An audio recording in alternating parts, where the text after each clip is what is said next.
할렐루야. 샬롬 샬롬 샬롬 샬롬 샬롬. 하나님 사랑합니다. 여러분 주 안에서 사랑합니다.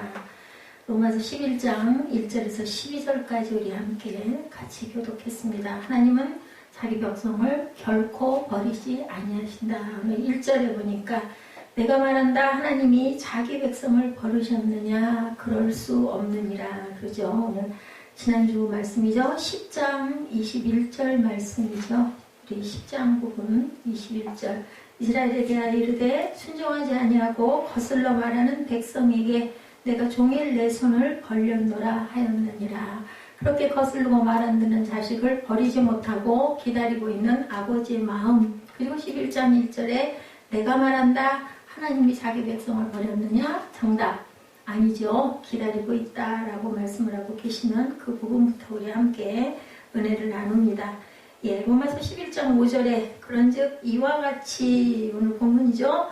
지금도 은혜로 택하심을 따라 뭐가 있다? 남은 자가 있다. 6절에서는 뭐라고 말씀하세요? 11장 6절에 보니까 만일 은혜로 된 것이면 행위로 말미암지 않으니 그렇지 않으면 은혜가 되지 못하니라. 그러니까 은혜라는 건 뭐예요? 값없이 얻는 거죠. 내가 뭔가를 잘해서 대가로 얻는 게 아니라 나는 정말 그럴 만한 자격이 없는데 그 선물 내가 감당하지 못하겠는데 은혜로 주신 그 구원, 그게 너무나 황송하고 너무나 정말 받잡기가 두려울 만큼 나는 정말 자격이 없는 자일 때 그것이 바로 은혜라고 하는 것처럼 6절에서도 그렇게 말씀합니다. 내가 행위로 말미암아서 내가 구원을 얻는다면 그것은 전혀 은혜가 은혜되지가 못한다. 7절에 그런즉 어떠하냐 이스라엘이 구하는 그것을 얻지 못하고 오직 택하심을 입은 자가 얻었고 그 남은 자들은 우둔하여졌느니라. 택하심을 입은 자들 하나님께서 선택하신 자들이 얻었고 남은 자들은 선택받지 못한 자들은 어떻게 됐다고요? 우둔하여졌느니라. 오히려 또 둔하여졌느니라. 이스라엘 백성들이 그런 사건이 일어나죠. 그래서 누구에게? 이방인들에게 충만한 복이 들어가게 되는데 그렇다고 해서 절대 버린 건 아니다. 그렇지 않다. 이방인들이라면 구원의 복음을 이해할 수 없어서 듣지 못해서 그럴 수가 있는데 유대인들은 어때요? 너무너무 복음을 잘 듣고 구원에 대해서 너무 잘 이해하고 있는데도 충분히 이해했는데도 그들은 복음을 거부하고 구원에서 점점 멀어졌다. 하나님의 심판을 받게 되는 그런 비극을 선택했기 때문에 우둔하여졌느니라 이렇게 말씀합니다. 우둔한 자들은 어때요? 하늘의 지혜를 우리가 받지 못하다 보면은 우둔한 자들은 그저 어떻게 해요? 정말 도태되어 버리고 많은 부분이죠. 우리 묵상 85편 10절에서 12절까지 굉장히 은혜가 되더라고요. 오늘 말씀하고 너무나 같은 말씀이어서 제가 이걸 묵상으로 선택을 했습니다. 인애와 진리가 10절에서 만나고 의와 화평이 서로 입맞추었으며 그죠? 하나님께서는 우리에게 화평을 주시기 위해서 주님께서 오셨죠. 인애와 진리가 하나님의 은혜와 진리가 같이 만났을 때 우리가 화평함을 입을 수 있다는 거죠. 11절에 진리는 땅에서 솟아나고 의는 하늘에서 굽어보는도다. 하나님의 말씀을 우리가 진리로 받아서 깨달아 알았을 때 우리들이 일어서죠. 그럴 때 하나님의 인애가 하나님이 의가 위에서 우리를 바라보고 어떻게 해요? 입맞춤을 하고 싶어 하신다라는 그런 아주 참 귀한 감동이 이 시편 말씀에서 제가 85편 말씀에서 마음에 기쁨을 줬습니다. 야훼께서 좋은 것을 우리에게 주시리니 우리 땅이 그 산물을 내리로다. 심은 대로 거두신다라는 법칙이 여기 있죠. 은혜를 주셔서 하늘에서 햇빛과 단비와 아름다운 맑은 공기를 주셨을 때 정말 열매가 30배, 60배, 100배로 맺겠죠. 13절에 의가 주의 앞에 앞서가며 주의 길을 닦으리로다. 그 의가 누구실까요? 그죠? 예수 그리스도시죠. 그리고 그 이전에 왔던 세례 요한이 저희들 마음에, 그죠? 그 마음에 연상되지 않습니까? 앞길을 닦으러 오셔가지고 그분이 닦아서 열고 주님께서 그 뒤를 따라서 세례를 받으시면서 하늘이 열리는 역사가 일어나는 그 은혜가 저와 여러분에게 임하시기를 주님의 이름으로 축복합니다. 이스라엘을 가라사대 10장 21절에도 보니 거스러 말하는 백성에게 내가 종일 내 손을 벌렸느라 이렇게 벌리고 있는 그러한 하나님의 사랑과 은혜입니다. 예수를 처음 믿을 때는 전부 다 은혜를 받은 사람들은 어떻게 눈물을 흘리고 감격하고 너무 감사하고 그렇게 돼요. 그래서 초심을 잃지 말라는 얘기를 많이 합니다. 그러다가 조금 신앙의 연조가 쌓이고 뭘 조금 알게 되고 성경을 조금 더 외우게 되고 이렇게 되다 보면 어떻게 돼요? 예, 자기 기득권이 생기죠. 자기 동로 자랑하기에 아주 급급합니다. 예, 업적을 쌓으려고 하죠. 믿음보다 행함을 중요하게 생각하는 갈라디아에서 계속 그 얘기 말씀하시죠. 그래서 계급을 가지려고 한다. 하나님께 불순종하게 되고 배우기보다는 어떻게 해요? 가르치려고 하죠. 남을 정죄하려고 하고 판단하려고 합니다. 예, 그게 바로 영적인 교만과 불순종. 이게 어디에? 이스라엘 백성들, 유대인들에게 그것이 꽉 들어 찼다. 그래서 지금도 전도가 가장 안 되는 데가 바로 이스라엘이라는 유대인들이라는 그런 이야기를 하고 있습니다. 너무나 잘 알지만 절대로 예수를 하나님의 아들로 인정하지 않는 것 때문에 아주 크리스찬들에 대한 거부감이 상당하다고 합니다. 그래서 전도는 이제 이스라엘 성리순례를 가는 게 아니라 그들을 전도하러 가야 된다. 왜냐하면 성경 말씀에 이렇게 나와 있잖아요. 이방인의 충만한 수가 들어올 때 다시 그죠? 다시 내가 그들을 선택한 그들을 다시 선택할 것이다 라는 말씀이 오늘 본문에도 11장 12절에도 그들의 넘어짐이 세상의 풍성함이 되며 그들의 실패가 이방인의 풍성함이 되거든 하물며 그들의 충만함이라. 이렇게까지 이방인에게도 은혜를 주는데 그들에게는 그렇게 하지 않겠느냐. 끝까지 그러면 하나가 되게 하겠다는 거죠. 그러니까 우리가 환난과 연단이 오면 하나님의 나라가 조금씩 가까이 오는구나 라고 감사하고 그것을 우리가 순종하고 우리는 그저 기도하고 예배하면서 그렇게 한 발 한 발 걸어가야 된다는, 두려워할 것도 겁낼 것도 없다. 왜냐하면 성경 말씀이 그대로 이루어지기 있기 때문이라는 거죠. 하나님의 뜻을 이해하지 못했지만 하나님은 이스라엘을 결코 버리시지 않는다. 뭐만 바라보고 눈에 바라보이는 것만 바라보려고 하고 이렇게 이제 내가 이만큼 아는데 이만큼 해야 너희들 하늘나라에 가지. 너희들이 이렇게 쌓은 공로도 없이 어디를 가려고 그래. 이런 식의 교만이, 이런 식의 어떤 행함의 중요성을 말도 안 되는 그러한 내가복음식의 것들을 자꾸 전하려고 할 때 하나님께서는 그들을 결코 그러다 하더라도 나는 절대 버리지 않을 거야. 10장 21절 말씀이 그 말씀입니다. 바울이 오늘 말씀합니다. 첫째 증거는 자신의 간증을 합니다. 나를 봐라, 나를. 내가 이렇게 가말리엘 문화생이고 다소에서 낳고 나는 정말로 이스라엘 민족이었고 베냐민의 핏줄이었고 나는 돈으로 산 그 유대인이 아니고 정말로 나는 참 유대인이었고 이러이러했지만 내가 얼마나 지독하고 못된 짓을 많이 했느냐. 그런 내가 이렇게 사도가 되고, 그러니 우리로 보면 어때요? 참 나 같은 사람이 목사가 되고 나 같은 사람이 은혜를 받았다면 누구도 은혜 못 받을 사람이 없다라는 얘기를 바울이 지금 얘기를 하는 거죠. 과거에 예수를 핍박한 나는 죄인 중에 괴수였는데도 이렇게 나를 하나님께서 쓰시지 않느냐. 그러면 뭐 누구는 안 되겠느냐. 그들도 그대로 그냥 두지는 않을 거다는 얘기를 하죠.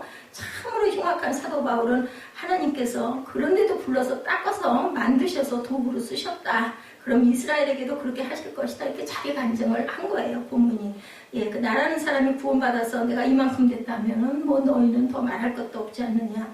우리 민족이 변할 수 있다라는 것, 통일도 될 수 있다라는 것은 바로 하나님께서 이렇게 우리를 바라보고 계신다라는 것입니다. 아까 벼랑간에 뭐 제가 그렇게 아주 그 애국자도 아닌데 뭐 나라를 그렇게 사랑한다라는 생각이 스스로 생각해도 별로 그렇게 들지도 않는데도 기도하다가 눈물이 쏟아지는 건 하나님의 애통하는 마음이 아닐까. 그리고 우리가 또 그저 여러분들에게 대한 기도를 할 때, 중보기도를 할 때 발전하게 기도하다가 어떤 분에게는 크게 감격이 울컥 일어나는 것도 하나님께서 우리에게 어떤 말씀과 뜻이 있어서 저는 그래서 우리들이 정말 어떤 내가 편파적인 마음을 갖고 있지 않은데도 그런 마음이 일어날 때는 성령께서 우리의 그 연약함을 아시고 대신 마음에 감동을 주신다 이렇게 생각을 합니다.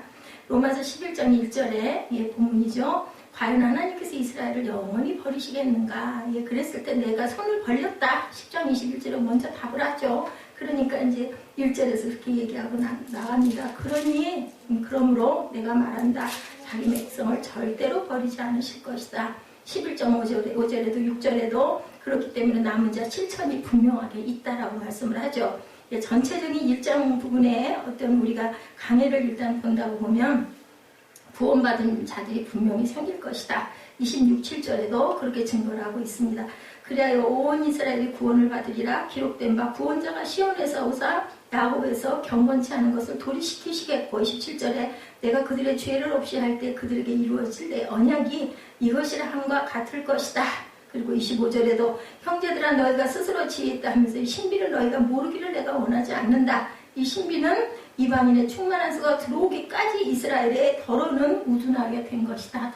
그렇게 우둔해진 게 그 이방인들을 내가 이렇게 싸서 하나가 되게 하고 그리고 다시 어디로 원점으로 돌아와서 내가 너희들을 마저 구원할 것이다. 스가랴 12장 10절에도 내가 다윗의 집과 예루살렘 주민에게 은총과 강구하는 심령을 부어주리니 그들이 그 찌른 바 그를 바라보고 그를 위하여 애통하기를 독자를 위하여 애통하듯 하며 그를 위하여 통곡하기를 장자를 위하여 통곡하듯 할 것이다. 내가 분명히 그렇게 할 것이다. 그래서 바울은 현재와 미래에 구원받은 유대인들을 얘기하고 있습니다. 현재는 아직도 소수이긴 하지만 유대인 가운데 그 충만한 숫자가 들어오게 할 남은 자 7,000명을 내가 예비해 놨어. 그 얘기를 하는 거죠. 그들을 버리는 것이 세상에 화목이 되거든. 그 받아들이는 것이 죽은 자 가운데 살아나는 것이 아니면 무엇이겠느냐. 남은 자들이 분명히 다시 살아 일어날 수 있는 뿌리의 그 부분 싹이 될 것이다. 밑동을 자른 나무도 그죠. 그 나무도 살아있으면 어떻게 거기서 잎이 나죠. 그렇게 해서 자란다는 거죠.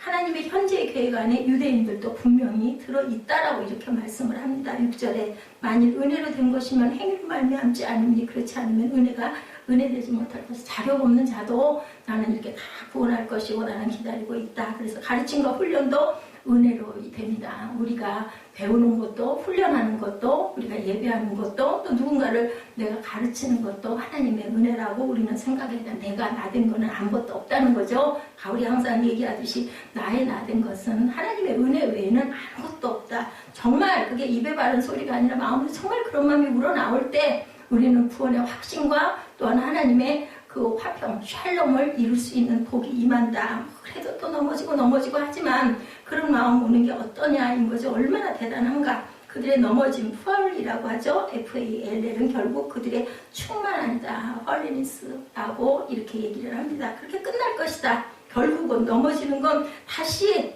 충만함으로 끝날 것이다. 그를 버린 것은 결국 그들을 다시 받아들이는 것으로 끝날 것이다 라고 11장 15절에도 증거합니다. 그들을 버리는 것이 세상에 화목이 되거든 그 받아들이는 것이 죽은 자 가운데서 살아나는 것이 아니면 무엇이겠느냐. 버렸는데 결국은 그들이 살아난다. 누가 예수께서 십자가에 못 박으심으로 인하여서 다시 부활하시는 것과 똑같은 은혜가 임하게 될 것이다. 성경 말씀은 뭐 1.1획 없이 이렇게 말씀을 하시니까요. 하나님의 구원나무에서 그들이 잘려져 나간 것은 다시 접붙여짐으로 인해서 돌감나무가 창감나무에 붙어가지고 다시 창감나무 열매를 맺게 해주시는 주님이시다라는 거죠. 하나님의 구원나무에서 그들이 잘려가 나간 것은 그들이 다시 접붙여짐으로 끝날 것이라는 뜻을 갖고 있습니다. 그래서 11장 17, 18절에도 그 가지들을 향하여 자랑하지 말라. 자랑할지라도 내가 뿌리를 보존하는 것이 아니요 뿌리가 너를 보존하는 거야 라고 얘기를 합니다. 뿌리가 죽지 않으면 그 나무는 죽지 않죠. 근데 뿌리까지 죽어버리면 결국은 죽습니다. 11장 19절에도 로마서입니다. 그러면 내 말을 가지들이 꺾인 것은 나로 접붙임을 받게 하려 하리다 라고 이렇게 증거하고 있습니다. 가지들이 꺾인 것은 나로 접붙임을 죽은 것 같지만 상한 것 같지만 아주 죽을 것 같지만 결국은 그 이유는 내가 접붙이려고 너희들을 그만큼 내가 꺾어놨다라는 겁니다. 21절에 하나님의 원가지들도 아끼지 아니하셨은즉 너도 아끼지 아니하시리라. 24절에도 내가 원 돌감나무에서 찍힘을 받고 본성을 거슬러 좋은 감람나무에 접붙임을 받았으니 원가지인 이 사람들이 얼마나 더 자기 감람나무에 접붙이심을 받으랴. 하나님은 약속들과 언약들로 이스라엘을 선민으로 택하셨고 그래서 이스라엘에게는 놀라운 미래가 있다. 하나님은 결코 이것을 바꾸지 않을 것이다. 28, 9절에 증거합니다. 복음으로 하면 그들이 너희로 말미암아 원수된 자요 택하심으로 하면 조상들로 말미암아 사랑을 입은 자라. 하나님의 은사와 부르심에는 후회함이 없으시다라고 오늘 증거합니다. 하나님이 이스라엘을 버리셨는가? 절대로 아니다. 불순종에도 여전히 손을 내미신다. 10장 21절에 아까 우리가 함께 합독했죠. 로마서 11장 28절에도 복음으로 하면 그들이 너희로 말미암아 원수된 자여 택하심으로 하면 조상들로 말미암아 사랑을 입은 자라. 왜 택하셨다고요? 조상들로 인하여서 사랑을 입었기 때문에 내가 네 후대를 버리지 않겠다고 주님이 하나님이 약속하셨잖아요. 그렇기 때문이라는 거죠. 하나님의 은사와 부르심에는 29절에 후회함이 없으시다라고 이렇게 말씀합니다. 바울은 자기를 예로 들죠. 빌립보서 3장 5절이요. 나는 8일 만에 할례를 받고 이스라엘 족속이고 베냐민 지파고 히브리인 중에 히브리인이요 율법인으로는 바리새인이었다. 그런데 내가 이랬다라는 거죠. 그렇기 때문에 어떤 행위를 가지고 내가 한 공로를 가지고 구원을 받는다는 것은 뭐다. 요즘에 그런 신학을 대체 신학이라고 한다고 합니다. 내가 복음이라는 말씀은 옛날 말씀이고 요즘에는 대체해서 이렇게 그럴듯하게 갈라디아에 와가지고 그 이상한 복음을 정했듯 전하면서 바울을 사도가 아니다라고 그 비판했던 그들과 비슷한 요즘에도 행위 플러스 율법 믿음만 가지고는 아니다 이런 식으로 얘기하는 분들이 많다고 합니다. 이스라엘의 보존에 대해서도 말씀하시죠. 에레미야 31장 35절에서 7절, 33장 25절에서 26절입니다. 야훼께서 이와 같이 말씀하셨느니라. 그는 해를 낮에 빛으로 주셨고 달과 별들을 밤의 빛으로 정하였고 바다를 뒤흔들어 그 파도로 소리치게 하나니 그의 이름은 만군의 야훼니라. 36절에 이 법도가 내 앞에서 폐하여질진데 이스라엘 자손도 내 앞에서 끊어져 영원히 나라가 되지 못하리라. 야훼의 말씀이니라.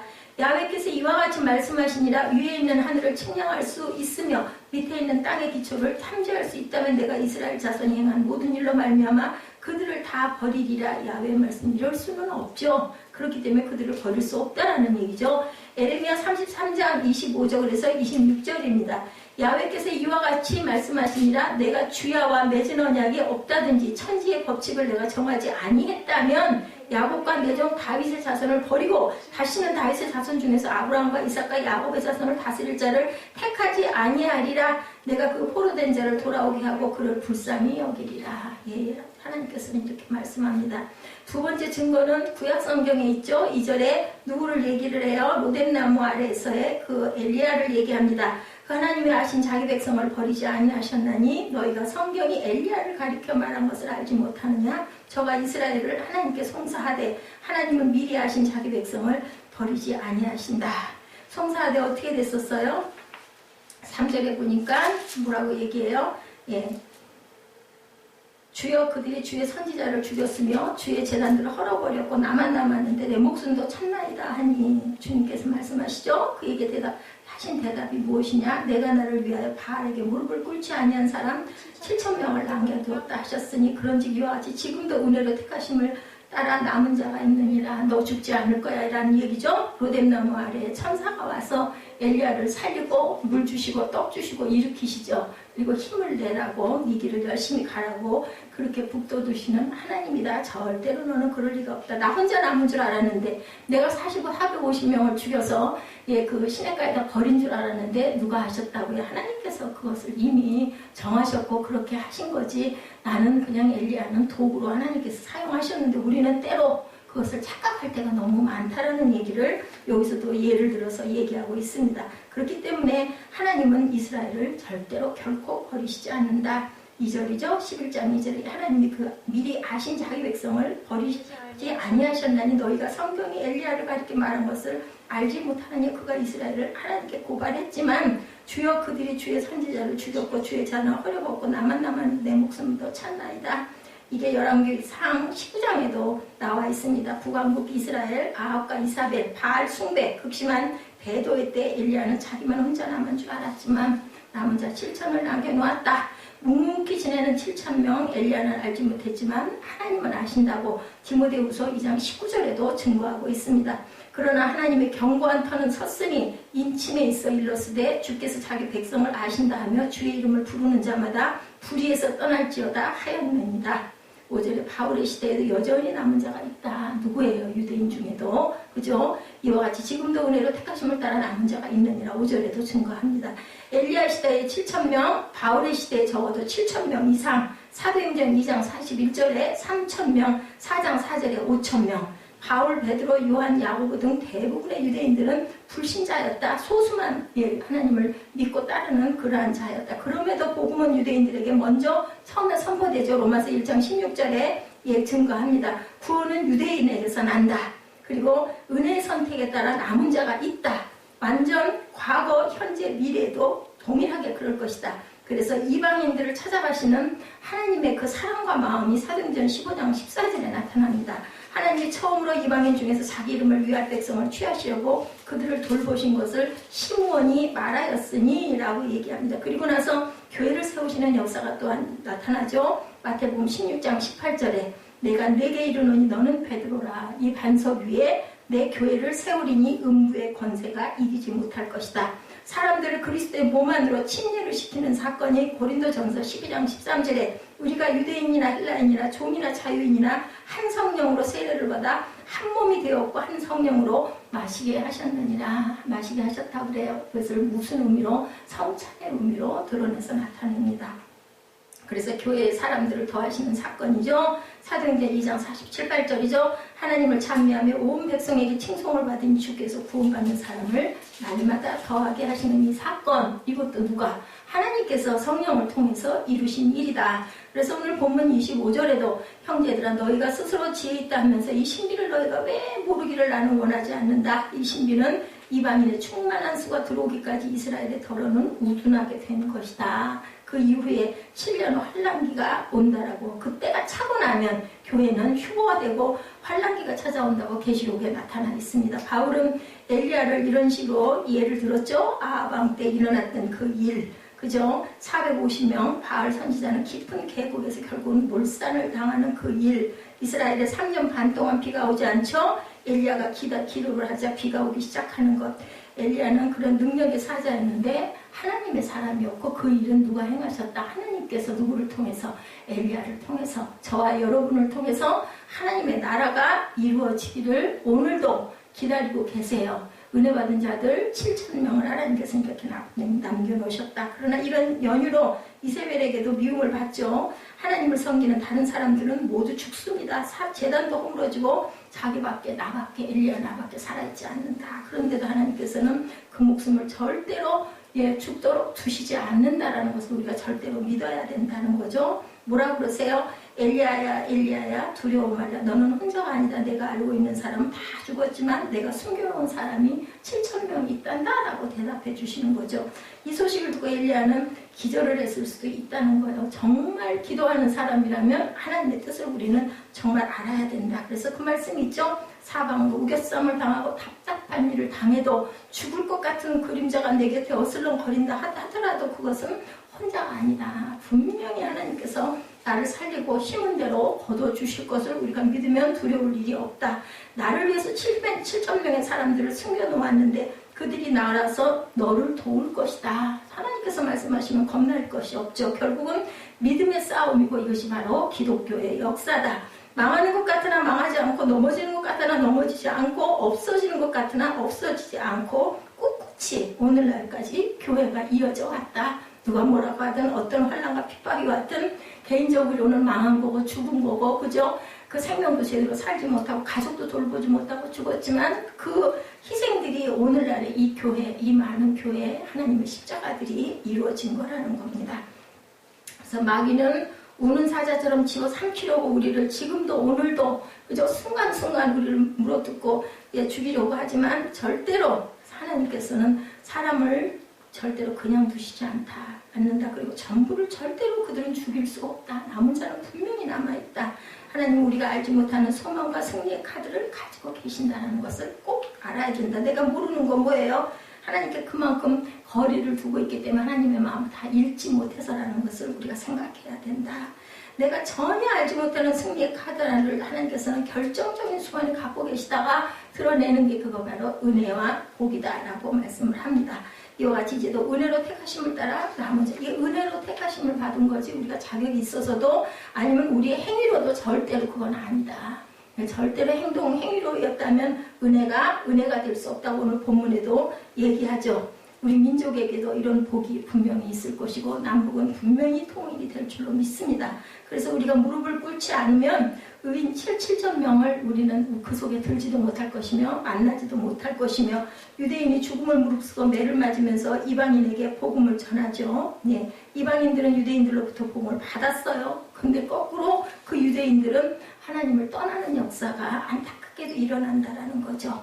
우리나라는 정말로 기독교와는 무관한 나라였죠. 유교와 그죠. 그리고 그 뭐라 그래요, 도교 뭐 이런 종교들로서 우리가 불교로 이렇게 왔던 나라인데도 100년 조금 넘었죠. 한 130년 되는 이 동안에 얼마나 기가 막힌 눈부신 발전이, 정말 이거는 기독교의 산물이라고 안 할 수가 없어요. 경제 붐이 이만큼 되고 쇄국정책 하던 그 대원군의 문을 연 거는 누가 뭐라 그래도 선교사님들입니다. 그만큼 또 많은 그 희생들이 있었죠.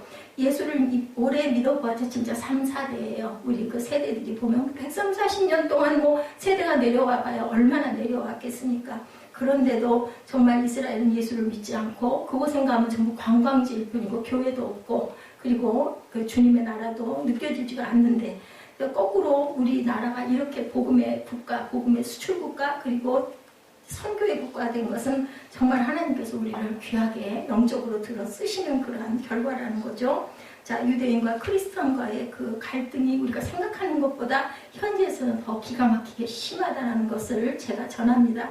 그들은 예수를 메시아로 믿는 사람들이라는 그 크리스천을 너무 싫어한대요. 그게 메시아닉 주라고 한다고 합니다. 그들은 자신들을 학살한 사람들이 기독교인들이다. 유대인을 죽인, 가스실에서 죽인 이런 사건의 그 중심에 있는 사람들이 아마 예수 믿는 사람들이 있었겠죠. 그렇기 때문에 그렇게 원수로 여긴다라는 거죠. 특히 서양인에게 감정이 많다. 그죠? 미국인들에게 감정이 많다. 따라서 동양인인 우리가 특별히 성도 여러분들이 특히 그들의 발을 씻어줘야 할 게 바로 동양인들의 몫이라는 얘기를 하고 있습니다.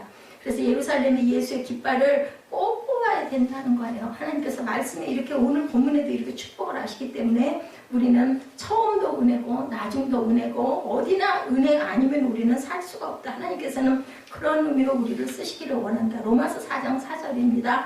일하는 자에게는 그 삭시 은혜로 여겨지지 아니하고 보수로 여겨지리니와 5절에 이를 아니할지라도 경건하지 아니한 자를 의롭다 하시는 이를 믿는 자에게는 그의 믿음을 의로 여기신다. 그래서 포도원에 새벽에 아침에 간 자, 그죠? 저녁 5시에 간 자까지 똑같은 품삯을 준 것은 그 은혜를 기억하라는 그런 의미인 것을 우리가 깨달아 알아야 된다는 거죠. 에베소서 2장 5절에서 9절입니다.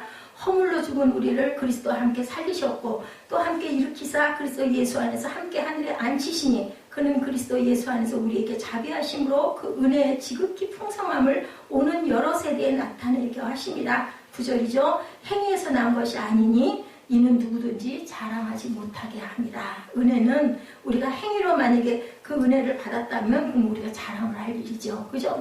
나는 이렇게 했기 때문에 이런 은혜를 받았어인데 하나님께서는 그 자랑을 못하게 하려고 절대 어느 누구도 행위로 의롭다 할 자는 없었다라는 거죠. 우리로 그의 은혜를 힘입어 의롭다 하심을 얻어 영생의 소망을 따라 뭐가 되게 하려고 상속자가 되게 하려고 디모데전서 3장 7절의 말씀에 디도서 3장 7절의 말씀에 이렇게 나타나 있습니다. 그래서 이 말이 미쁘도다 원하건대 너는 이 여러 것에 대하여 굳세게 말하라. 이는 하나님을 믿는 자로 하여금 조심하여 선한 일을 힘쓰게 하려 함이라. 이것은 아름다우며 사람들에게 유익하다라고 얘기합니다. 그러나 어리석은 변론과 족보 이야기와 분쟁과 율법에 대한 다툼은 피하라. 이것은 무익한 것이요 헛된 것이니라. 분명히 하나님께서는 이렇게 말씀하죠. 우리에게 느낌은 오지 않지만 감정적으로 가까운 마음도 없지만 성경의 약속대로 우리는 이래서 이스라엘을 위해서 하나님이 택하신 민족을 위해서 항상 기도해야 된다. 7절에도 그런즉 어떠하뇨 이스라엘이 구하는 것을 얻지 못하고 오직 택하심을 입은 자가 얻었고 그 남은 자들은 완악하여졌다. 구원의 아이러니죠. 이렇게 해서 결국은 8절로 기록된 바 하나님이 오늘까지 저에게 혼미한 심령과 보지 못할 눈과 듣지 못할 귀를 주셨다 함과 같으니라. 다윗의 기록을 인용해서 왜 이스라엘이 메시아를 받아들이지 못했는가를 설명하죠. 이유는 혼미한 정신 때문이다. 둘째는 보지 못하는 눈 때문이고 셋째는 듣지 못하는 귀 때문이다. 오죽하면 쉐마 이스라엘아 들어라 라고 계속 구약에서부터 외치죠. 보여주어도 못 보고 들려주어도 못 듣고 하소연을 했건만 마음을 열지 않는 것이 문제다. 우리가 들을 소리만 듣는다는 얘기가 있죠. 그 보험 때문에 제가 그 질문을 하면서 그런 걸 느꼈어요. 그 상담원들이 자기 얘기할 거 보면 열심히 얘기하는 거예요. 어떻게든지 빨리 이거를 성사를 시켜야 되기 때문에. 예, 그 의뢰인이 뭐를 원하고 무엇을 묻는 건지 그 골자를 이해를 못 하더라고요. 왜냐하면 빨리 말을 안 해요. 뭐 믿겠죠. 그 성취도가 있겠죠. 그러다 보니까, 야, 정말 이게 정말 벽이구나. 오죽 한번 혼자 스스로 깨달았다니까요. 그거 깨달고 얼마나 기뻤는지 몰라요. 실제 낸 비용, 실제 든 비용, 그거 그렇게 간단하게 설명해 주면 알 건데, 예, 실비보험은요, 막 계속 그 얘기만 하는 거예요. 그러면 실비보험이 아닌 보험은 뭐냐? 생명보험이다, 뭐 화재보험이다, 이런 식으로 나가는 거를 저는 그거를 묻다 결국은 혼자 글자로 풀었어요. 그래서 참 한문이 참 대단하구나 하는 생각을 했습니다. 예수를 오래 믿었지만 은혜 받지 못한 사람은 설교를 들으면 들을수록 마음이 강팍해진다는 거예요. 문제는. 이스라엘은 메시아를 죽기까지 강팍해졌다. 메시아를 죽이기까지. 그래서 우리가 혼미한 정신에 빠진 사람이 없어야 된다. 눈도 그죠? 초점이 정확해야 돼요. 제가 눈 초점이 안 맞으니까 글자를 절대 해독을 못하겠더라고요. 신기한 거는 그 작은 카톡 글씨는 어떻게 보이는지 몰라요. 그래서 내가 그걸 연구를 해봤어요. 어저께. 이게 카톡은 왜 보이고 이 모니터에 있는 그 더 큰 글자인데 그 글자는 왜 안 보일까? 맞을지 모르겠지만 색상 탓은 아닐까. 저 색채가 있잖아요. 카톡에는. 그래서 눈을 조금 좀 환하게 보여주는 건지 그 보이는 게 카톡은 안 보이더라고요. 불빛이 이렇게 보이면서 딱 해서 그거는 보여가지고 제가 이제 자판은 외웠으니까 이렇게 해서 문자를 보내기는 했는데 참 그래서 이거 정말 그 눈에 초점 조금만 틀어져도 무슨 글자인지 알지 못하는데 듣는 것도 마찬가지죠. 나는 이걸 원하고 이걸 알기를 원하는데 상대방은 딴 얘기를 할 때 그건 결국은 뭐예요? 그 알아들을 수가 없는 말을 계속해서 반복을 해서 하는 거죠. 보여주어도 보지 못하는 사람은 할 수가 없어요. 들려주어도 듣지 못하는. 근데 또 들려주는 것도 어떻게 들려줘야 될까요? 온전하게 잘 들려줘야 되겠죠. 이것이 바로 기득권이다. 이스라엘은 기득권을 주장했기 때문에 은혜가 없어지고 사랑이 없어졌다. 예, 아까 얘기했죠. 교회 처음에 나왔을 때는 은혜 받아가지고 눈물 줄줄 흘리고 아이고 감사 앉아도 서도 감사 뭐 이렇게 감사하다. 나중에 조금 연조가 쌓이면 가리키려고 들고 뭐 이 정도는 해야지. 이만큼은 니들 교회 와서 니들 뭐 했어? 뭐 이런 식의 그런 마음들이 강팍한 마음들이 돼버린다. 내가 먼저야. 내가 앞장섰어. 니는 절대로 나보다 나아질 수가 없어. 이런 마음이 바로 기득권이죠. 에베소서 1장 7절에 에베소서 2장 5절부터 8절까지도 말씀합니다. 허물로 죽은 우리를 그리스도가 함께 살리셨고 너희는 그 은혜에 의하여 믿음으로 말미암아 구원을 받았으니 이것은 너희에게서 난 것이 아니요 하나님의 선물이라. 1장 7절에 보니 우리는 그리스도 안에서 그의 은혜의 풍성함을 따라 그의 피로 말미암아 성령껏 죄사함을 받았느니라. 그리고 부유하게 되었다고 고린도후서 8장 9절에도 모든 필요를 공급받는다고 9장 8절에도 건져냄을 받는다고 고린도후서 12장 9절에도 영원한 소망과 위로를 얻는다고 데살로니가 후서 2장 16절에도 기도 중에 하나님께 나아간다고 히브리서 4장 16절에도 가르침을 받고 훈련을 받는다고 디도서 2장 11, 12절에 증거합니다. 모든 사람에게 구원을 주신 하나님의 은혜가 나타나 우리를 양육하시되 경건하지 않은 것과 이 세상 정욕을 버리고 신중함과 의로움과 경건함과 이 세상을 살고 그래서 내가 된 것은 하나님의 은혜다. 고린도전서 15장 10절에 누가 바울이 이렇게 고백하죠. 우리는 하나님의 은혜가 아니면 살아있을 사람이 한 사람도 없습니다. 저는 순간순간 그걸 느껴요. 그리고 오늘은 참 하나님 감사한 날이네요. 어저께 정말 그게 절망스럽고 그저께도 정말 절망스러워서 내가 얼마나 살아있을까 이런 마음을 먹었는데 다시 또 소생시켜 주시는 하나님이 손을 펴고 계시는구나 라는 그런 감동을 받았습니다. 로마서 9장 30절에도 그런즉 우리가 무슨 말을 하겠나? 의를 따르지 아니한 이방인들이 의를 얻었으니 믿음에서 난 의요. 그죠? 31절에 의의 법을 따라간 이스라엘은 율법에 이르지 못하였으니 어찌 그러하냐? 이는 그들이 믿음을 의지하지 말고 행위를 의지함이라 부딪힐 돌에 부딪혔느니라 이렇게 증가합니다. 소수는 믿음으로 그것을 얻었다고 로마서 9장 32절에 어찌 그러하냐? 이는 그들이 믿음을 의지하지 않고 행위를 의지함이라 부딪힐 돌에 부딪혔다. 33절에 기록된 바 보라 내가 걸림돌과 거치는 바위를 시온에 두노니 그를 믿는 자는 부끄러움을 당하지 아니하리라 한과 같다. 못하니라.